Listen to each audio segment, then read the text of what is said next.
Welcome to CBC Windsor News at 6. I'm Chris Hensing. Meg Roberts is away this week. Thanks for joining us. Tonight, the cost to rent an apartment in Windsor is on the rise. Vacancy rates near record lows.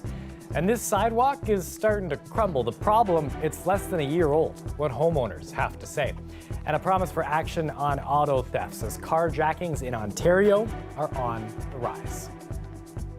But first, we start with official word from Ottawa that they have denied Windsor's application for tens of millions of dollars in federal housing money. They say that the city's submission just doesn't meet the bar. CBC's Dawson Chen joins us with more. Dawson, why do we know about this application failing? Chris, CBC Windsor has obtained the letter that Federal Housing Minister Sean Fraser sent to Mayor Drew Dilkens today. The minister states unequivocally that he is not approving Windsor's application, and he points specifically to Windsor's refusal to allow fourplex development everywhere in the city. Fraser criticizes that as exclusionary zoning. He says there's a lot of competition from other municipalities for money from the Housing Accelerator Fund. Windsor is one of the only municipalities that has chosen not to meet the federal position on fourplexes. Dawson, you've been following this file closely. What is the city missing out on here? We know that the federal Housing Accelerator Fund would have led to at least $30 million and up to $70 million if Windsor met certain housing benchmarks. But I'm told the window on this funding has been shut. Council took its stance at a special meeting on December 13th. Minister Fraser had been waiting on Council to change its mind since then. This letter means Windsor's application to get that money has been denied. Okay, and all this is happening today, coming in fast. What kind of reaction have you heard so far? As you might imagine, disappointment. We spoke with Ward 9 Councillor Kieran McKenzie, who has been vocal that the feds would deny our city this funding. We also spoke with Windsor-Tecumseh MP Eric Kuzmarczyk, who put the responsibility for this outcome squarely on Windsor City Council. We made the conscious decision to not proceed with an application that would be successful. The correspondence from the minister certainly comes as no surprise, unfortunately. But certainly in the context of the Housing Accelerator Fund, at least for this round, I think it is again an opportunity lost. We have to address the housing shortage today because it's only going to get worse. And we had an opportunity here to partner with the federal government to bring $30 million to this community to get more housing built, and we let that opportunity slip through our fingers. 30 communities signed on to the Housing Accelerator Fund. We are the only community that passed that opportunity up. It's unfortunate. CBC News went to Mayor Dilkens' office today for a comment. We were told he didn't have time for an interview. All right, thanks for this, Dawson. CBC's Dawson Chen live tonight. Sticking with housing, hunting for an apartment in Windsor is not an easy task. A new report highlighting high demand with fewer units available and costs continuing to rise. Jennifer LaGrassa explains. Whatever type of unit that you were looking for or renting, the rents really increased strongly. 4.5 to 6.5%. That's how much rent in Windsor, Essex increased last year for units with one or more bedrooms. A new report from the Canada Mortgage Housing Corporation says rent is increasing as a result of low rental supply and high demand. Only 2% of Windsor, Essex rentals were empty in 2023. It's near record low, and that occurred due to a lot of demand for rental housing, whether that was from an increase in the number of student renters. Also, we had high levels of immigration to the region as well. And the third factor I'd point to is the high cost of home ownership. Few apartments available for rent means the ones on the market are going for a higher cost. Last year, empty units up for rent were listed $100 higher per month compared to occupied ones. Taking a look at some spots on realtor.ca today, it looks like units are going for even higher. One councillor says he's not surprised to hear that vacant units are costing more. You have a situation where, because the vacancy rate is extremely low, tenants are in a very precarious, vulnerable position right now when it comes to housing. And what you're seeing is, for some folks, to be able to afford living in a home or an apartment, they're living in some kind of congregate living arrangement where you've got overcrowding, maybe 10 to 15 tenants per bungalow ranch, on any given street. And so that has increased over the years. The solution? More housing. Costante wants to see the university and college build more dorms on campus and the city take advantage of funding opportunities from upper levels of government. Jennifer LaGrassa, CBC News, Windsor. Canada Mortgage and Housing Corporation started tracking data about rental vacancies back in 1988. They say that those rates have now hit an all-time low in most major markets across the country. Jennifer gave us a good look at the local numbers. Here's the national numbers. The vacancy rates for purpose-built rental apartments falling to a historic low of 1.5% in early October, down from 1.9% a year ago. And the available condo rates, they fell to less than 1% annually. Their chief economist says the data is not surprising given the current affordability challenges of home ownership and the high inflation and interest rates. The Canadian economy experienced some small but unexpected growth in November. Statistics Canada reporting that the gross domestic product rose by 0.2% compared to October. Now, most of the growth came from the so-called goods-producing sector. So that includes your agriculture, construction, manufacturing industries. It's the first monthly expansion that's recorded in 6 months, and it likely means that the country avoided falling into a recession in the second half of 2023. High interest rates intended to fight inflation, they've slowed economic growth. Now, economists expect that to continue through the first half of this year. Most forecasters, they predict that the Bank of Canada will start cutting rates around the middle of the year. Well, most people would expect something newly constructed to last for years to come, but there's a sidewalk in a South Walkerville neighborhood that's already crumbling 5 months after it was installed. We went to Wellesley Street to check it out. That's very sad to see how the sidewalk it looks now because it's falling apart. And after the last snow that we have, the heavy snow, we try to clean up the sidewalk, and I help my neighbor, and the cement is falling apart. They didn't do a very good job. Well, residents obviously are concerned about this. They're upset, right? You know, your tax dollars are going to this brand new road and you think, oh great, I got a new road, new curbs, new sidewalk. And then after 5 months, you're already seeing issues like this. There's no excuse for it, if you ask me, right? And so this is what I've been asking administration, like, look, we need to maybe start reevaluating this. Maybe we need to look at this every few years and say, look, what are the minimum standards here? Is it something that maybe we need to look at changing our minimum standards? But I do know that, you know, we follow Ontario building code with things, and Ontario obviously has laws that are set out and policies that are set out when it comes to construction projects.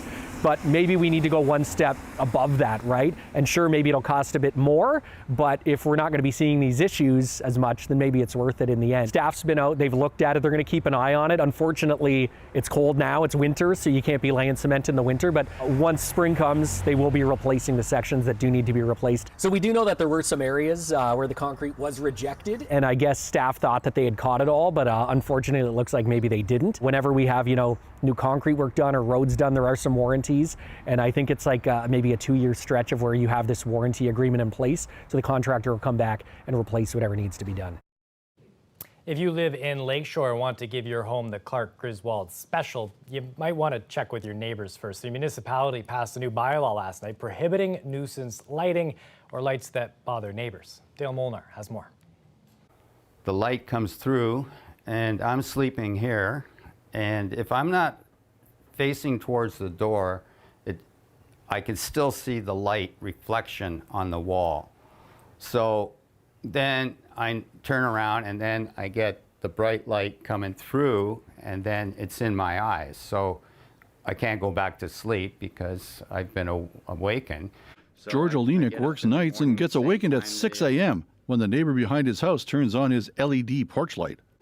I ended up putting up the film to kind of take the glare out. The light illuminates this window, so I had to put this in to break down the light because it's so bright. Olenek has spent a few $100s on trying to block the light with shades and stained glass. What the situation is, and he said, well, I guess I'm saving you hydro, and we kind of laughed about it because I like to get along with my neighbors. I could probably put a light on the garage, an LED light, and face it towards him, but that's like tit for tat, and I've already gone through that, and it doesn't work because it just turns into an ugly war. So George went to his counselor last year, John Kerr, who says he has received a number of complaints from other residents in other areas. He has gotten the municipality to enact a bylaw prohibiting nuisance lights. It's worked in other municipalities. We're not the first. We're not the most original. We're not reinventing the wheel. We're not doing anything others haven't done, and they've done it with some success. The mayor says when a complaint is made to the Bylaw Enforcement Division, officers will first work to educate residents, but if the problem isn't resolved, they will move toward enforcement.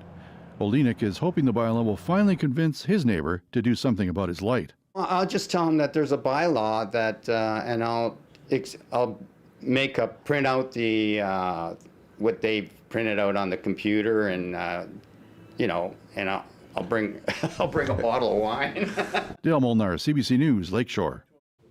Ottawa is promising more than $100 million to help authorities in Ontario crack down on auto theft. In Toronto alone, more than 12,000 vehicles were stolen last year. Often the thieves are resorting to violence during that process. Lorenda Redekop has our story today with officials saying how they will respond. Police are seeing violent car thefts at gas stations, underground parking garages, and driveways. Today, the federal government announced $121 million for Ontario for guns and gangs, including carjackings. To deal with the criminal linkages, the organized crime linkages to an increasingly violent and alarming circumstance. The federal government says often it's local gangs swiping the vehicles with larger organized crime groups, then shipping them overseas. Interpol recently named Canada a new hotspot for these crimes. In Toronto alone, more than 12,000 vehicles were stolen last year, a nearly 25% increase from the year before. I have a message to all the criminals. We're coming after you, we're going to catch you, and you're going to jail. They're kicking in people's doors with guns. I've seen videos. It's unacceptable. We're going after them, and we're going to do everything we can to hold them accountable. He wants changes to the criminal code. Why aren't we putting in grand theft auto? Why don't we put a mandatory sentence? You're breaking into someone's house with a weapon and threatening families. You should be going to jail. The federal justice minister says he's open to legal changes for car thefts. He compares the issue to the tougher law on bail for violent offenders. There's no reason why addressing auto theft can't be a sort of a bail reform 2.0. Sort of a repeat of that very successful model. This is truly a national issue. It requires a national response. Car makers have been criticized for not making it more difficult for criminals to steal vehicles. But the industry says it has brought in new measures. It's also looking for a legal change. We have to see some action on closing down the border loopholes that are allowing these groups to export vehicles. The criminal code is going to have to be strengthened here in Canada. Expect the federal government to hear more ideas on what's needed. It's hosting a summit next week on fighting these crimes. Lorenda Redekop, CBC News, Toronto. As Lorenda mentioned, the federal government having announced that summit that's set for next month to try to combat auto thefts, vehicles are being stolen every 14 minutes in Ontario. One Toronto man is speaking out after his truck was stolen and located twice, but authorities were not able to help him get it back, even though he told them where to go find it. Angelina King explains. Press 1. Michael Walker was incessantly calling and emailing police and government officials trying to get his stolen truck back. What was most frustrating, he told authorities where to find it. Here, in this shipping container at a Toronto area CN rail yard, likely destined to go overseas. But for more than 2 weeks, no one would get it for him. I'm not very happy that someone can't get off their hiney and open the container. He feared it would be the second time his truck would slip through the hands of authorities. The 2023 Toyota Tacoma was first stolen from his Etobicoke driveway on January 12th. Not long after, the truck was located by the aftermarket tracker he had installed, called Tag. A company employee alerted police and took these photos. The truck was about 15 kilometers away, cooling off, essentially abandoned by the thieves waiting to see if it was being tracked. The tag officer called me and said, I have your truck. I'm just waiting for police. And I thought, great, this $1,000 investment paid for itself. I'm going to get my truck back. But he didn't. The tag employee waited for Peel Regional Police for nearly 5 hours. Then he had to call 911 because he watched the thieves come back and steal the vehicle again. That's when the thieves stashed the truck in the shipping container. Peel Police told us it's rare for officers not to respond to a situation like that in time, and said all calls for service are triaged for their level of priority. In this case, a vehicle located without suspects present or injuries is not a priority response. Welcome to Canada Border Services Agencies. Walker tried police, as well as the CBSA and CN, which operates the rail yard. Nothing came of it. Finally, 17 days later, and after inquiries from CBC Toronto, the CBSA opened the container and located the truck. When asked why it took the CBSA so long, the agency said it doesn't comment on specific cases. Nationally, it's a crisis. In Ontario, it's an epidemic. This happened as authorities grapple with a surge in auto thefts. In 2022, stolen vehicle insurance claims in Canada hit a record $1.2 billion. Ontario is responsible for about $700 million of that, and the GTA $500 million. So some insurance companies are offering incentives to install trackers, including tag systems or issuing surcharges if drivers don't. You can track them all over the place, but if you don't have the police presence to reel them in, you're wasting money. Walker says once he gets his truck back, he'll be installing an immobilizer as yet another level of protection. Angelina King, CBC News, Toronto. It's a diabetes medication, but many doctors are prescribing it for weight loss, and that's causing demand for Ozempic to soar as Canada grapples with a shortage of the drug. Ontario now putting limits on how the medication is covered for certain people in the province. Patrick Swan explains. The commercials are everywhere for Ozempic, and while Health Canada has only approved the brand for type 2 diabetes, its increasing off-label use for weight loss has led to some scarcity for diabetics who need it. I had really good control over my blood glucose, and I was feeling very healthy and very well, and then I got it taken away. And I was put on another drug, and it didn't do the same job. Williston is back on Ozempic now, but some shortages persist. In response, the province says, starting today, patients using the Ontario's public drug funding system, including seniors and those who qualify for social assistance, will have to pay out of pocket to use the drug for weight loss. The health ministry says this move has been taken to conserve supply for those who need Ozempic most, and aligns Ontario with many other provinces who have taken steps to protect their supply. The province saying those with type 2 diabetes don't have to worry, but couldn't say how many using Ozempic for weight loss would be affected. It is a good idea to limit it to diabetic patients. They should be prioritized. This pharmacist says Ozempic reduces their reliance on insulin, which can cause low blood sugar and have severe health consequences. But in the future, I think it should be considered also for obese patients. Physicians prescribing these medications are doing so because the patients really need it, and there's no other option. Dr. Sanjeev Sokalingam says he prescribes Ozempic frequently for patients who have health coverage because it can otherwise run $500 a month, and says it's been transformative for his patients suffering from obesity, a condition the Canadian Medical Association recognized as a chronic disease in 2015. It can be the difference for a patient who had difficulty leaving their home or working outside to be able to keep up with their children. Sokalingam says Ozempic is often used for weight loss because there aren't enough other treatment options for obesity, something he says will need investment from both private industry and government. Patrick Swan, CBC News, Toronto. Take a live look outside. Not as bad as it was yesterday there with all that snow. Vic DiPaolo with a look at the forecast coming up after the break.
Welcome back to CBC Windsor News at 6. Victor Paulo now with a look at our weather forecast.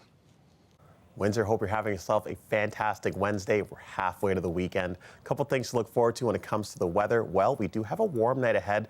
The reason I say warm is because it's the final day of January, and the temperatures we're going to be experiencing are quite mild for this time of year. It's not our classic snowy winter we have with the minus temperatures. Now, we do have partly cloudy days, how it's going to start tomorrow, but we do have quite the amount of sun this weekend, and Sunday will be quite the sunny day. But taking a look at average temperatures this time of year for January the 31st, negative 0.9 is your average high, and minus 8.3 is your average low.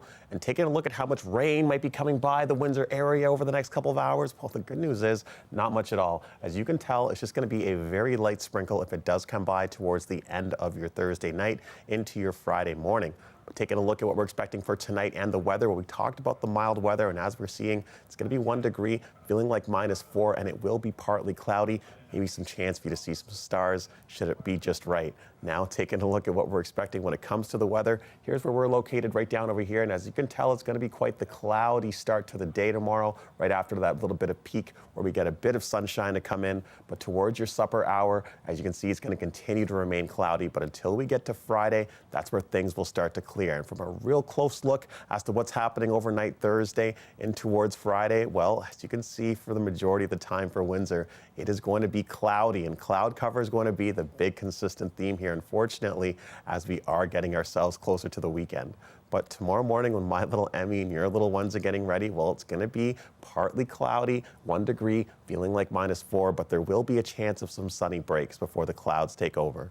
And as mentioned, Thursday is going to be the cloudy day this week. But once we get through Thursday, we get to get a little bit more of this right here, the sunshine. Now, taking a look at your Sunday, as I promised, the sunny Sunday, high of 5 degrees, low of -2. And look at all that sun from Sunday all the way through to Wednesday. Hope you all have yourselves a good night, Windsor, and over to you. When we come back, we take a look at what's being called the biggest drug bust in the Prairie's history. That's next.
The Canadian Border Services Agency says officers in Manitoba have made the biggest seizure of illegal narcotics in the history of the prairies. Authorities suspect that the involvement of organized crime at home and abroad is a part of this.